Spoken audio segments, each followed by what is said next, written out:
you and Jalen had a long kind of embrace at half court. Can you share any of what that was and like kind of what was going through your mind at that moment? Just, showing the emotions of the game. Two guys that was excited, tired that, after the game, we're not necessarily saying like one more or anything like that. We're just saying however long it takes. Nobody's relaxed. Nobody is satisfied. But, just at that moment, just told him I was proud of him, and he said the same thing, and that we got to keep fighting. We can't relax, and that was basically the conversation.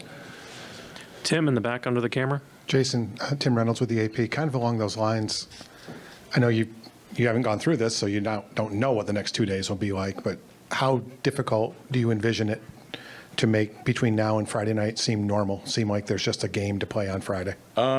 Honestly, not too difficult. From the standpoint of last year, we were down 0-3 in the conference finals, and we really felt like, we were going to come back, and we almost did. We was a sprained ankle away from having like a real shot. So, we're not relaxing or anything like that. And, just not even focusing on winning on Friday or whatever, just however long it takes. That's our motto, just however long it takes, that's what it's going to take. And nobody's not time to relax at all. Standing in the back left. Valencia King, Real Talk Sports out of Dallas. Thank you for your time, Jayson. If I could take you away from basketball for a moment. Father's Day is coming up on Sunday, and I know that's something that's very important to you. As you begin to face this obstacle of fighting for a title, what would you tell your son about facing obstacles and overcoming them? That's a great question. I would say that, life is about roller coasters, right? And the game of basketball and life and whatever your occupation is, right? We all go through ups and downs. And in the toughest moments, that's when your true character comes out. And essentially being the same person all the time, that's what I try to do in the best of times and in the worst of times. And that's what I'm going to try to instill him, that you got to be the same person, got to be a stand-up guy, through thick and thin. Back right, fifth row. Hey, Jason. Jack Simone, SB Nation. There was a point in the first quarter where Drew kind of pulled you guys in. Luka and Kyrie were going on this run. They were scoring. They were getting past you guys and hitting big shots. What did he say in that moment, and how did that, affect your guys' defense, in particular for the rest of the game? Yeah, they came out swinging. That was to be expected, that, they were at home. Their crowd was behind them. This is obviously a big game, so we expected their first punch. And, it's just in that moment that Drew kind of brought us together and, just clapped his hands like, yo, we got to wake up, we got to lock in, we got to get some stops. Because at that point, they had like 25 points. In the last 5-6 minutes, we held them to like 5 or 6 points. But to start the quarter, we weren't getting any stops. And, we're not going to win a game like that. So we just had to reset and lock back in at that moment. Tim, standing on the left. Jayson, basically from that point until the 10-minute mark of the fourth quarter, you guys had complete control of the game, and then there was that 4 or 5 minute stretch where things sort of went completely haywire, and then you were able to reset again. Sort of what happened in that early part of the fourth quarter when they made that big run to get back into it, and what allowed you guys to sort of reset yourselves and close the game out from there when it got back close again? Not really trying to look too much into it. The game of basketball is about runs, and this is at the highest level. That's the best team in the West at this point in the time. So they're going to make shots. They're going to go on a run, and it's just all about how do you respond. We talk about it all the time. 20-point leads, none of that is ever safe. It's never time to relax. And, yeah, you never want to give up a 20-point lead. Obviously, we wish we'd have got some better shots, took care of the ball. But things happen. It's never going to go how you expect it, and we talk about that all the time. But if you want to be a champion, you have to be resilient in those moments, and we showed that tonight. Steve here in the front. Steve Buckley from The Athletic. Before the game, your coach said to us, if you've been in a fight with someone and you think you're about to beat them, you usually get sucker punched. The closer you are to beating them, the closer you are to losing. Does he say that to you players on a regular basis, and how demonstrably does he say it? And what are you expecting from him the next couple of days going into Game 4? Yeah, Joe does a great job of showing us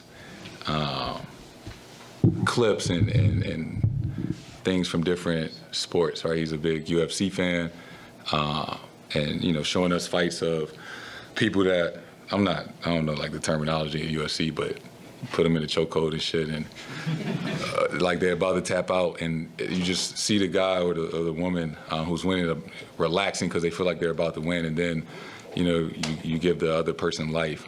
Just trying to translate that to the game of basketball, that the closer you are to winning, the closer they are to surviving, and basically just trying to remind us in the group that we still got a long way to go. We still have to play the right way. We still got to win, that they're not going to quit, that we should expect the best from them from here on out. We go Gary, Jay, and then Jared. Jason, Gary Wash from Boston Globe. When they're making their run, and it could have been from the past, oh, here we go again. There's been some times at Game 4 against Golden State where guys were close. What mentality has changed where you and Jalen both said, let's go get this. Let's make plays. Let's make buckets. Forget what happened in the last 6 minutes. Let's go be heroes.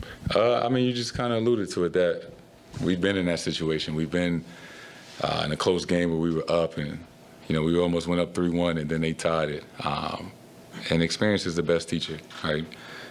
We learned from our mistakes. We learned from a team at the time that was better than us, that was, had been there and been over that hump, and mentally tougher at the time. And we've grown from that. We really have. And, it was on display tonight.